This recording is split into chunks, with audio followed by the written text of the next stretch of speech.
Yang di-Pertuan Agong Al-Sultan Abdullah Riayatuddin Al-Mustafa Billah Shah bertitah agar rakyat mencontohi akhlak warisan maknawi Rasulullah yang mulia dengan bercakap hanya mengenai kebenaran, jujur dan menjauhi fitnah.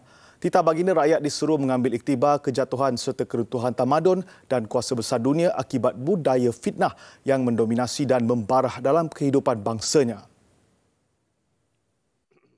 Al-Sultan Abdullah bertitah, fenomena fitnah membawa kepada peristiwa amat tragis dalam sejarah Islam menerusi pembunuhan Khalifah ketiga Saidina Uthman Affan. Demikian hebat hakikat fitnah dan tipu daya yang bukan sahaja telah menumpahkan darah seorang pemimpin Islam yang agung, malahan telah turut menghancurkan keharmonian dan kestabilan sesebuah negara.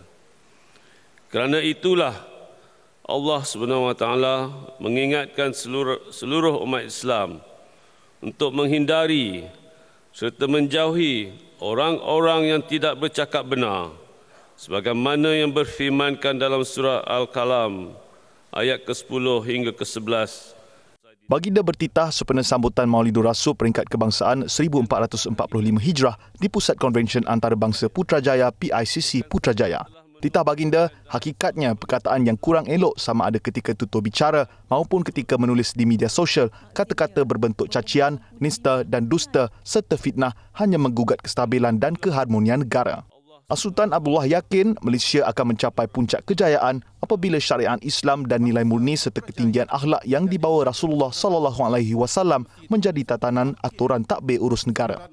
Maqasid syariah juga perlu dijadikan kerangka asas dalam penyampaian perkhidmatan agar kemaslahatan rakyat yang menjadi tanggungjawab kerajaan terus terpelihara.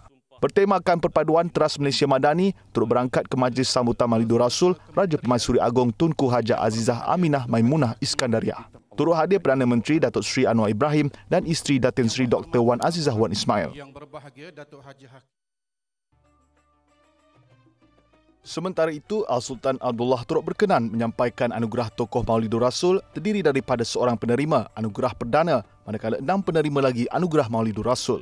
Penasihat Syariah dan Ekonomi Profesor Datuk Dr. Syed Osman Syed Hussein Al-Habsyi 80 tahun dinobatkan sebagai penerima anugerah perdana. Berasal dari Melaka, Profesor Datuk Dr. Syed Osman juga adalah dekan pertama kuliah ekonomi Universiti Islam Antarabangsa Malaysia UIAM dan pernah menjawat Presiden serta Ketua Pegawai Eksekutif di UNITA. 6 penerima anugerah Maulidur Rasul termasuk pengasas dan Presiden Pertubuhan Penyebaran Islam Antarabangsa IPSI Datuk Kamaruddin Abdullah dan Yang di-Pertua Persatuan Falak Syar'i Malaysia Syed Kamaruzaman Syed Kabir. Penerima lain termasuk Datuk Misni Taha, Orang Kelainan Upaya OKU Penglihatan Zamzuri Ghani, Pakar Veterina Datuk Dr. Muhammad Nordin Muhammad Nor dan bekas pengarah Kolej Mara Kuala Nerang Syariah Dahman.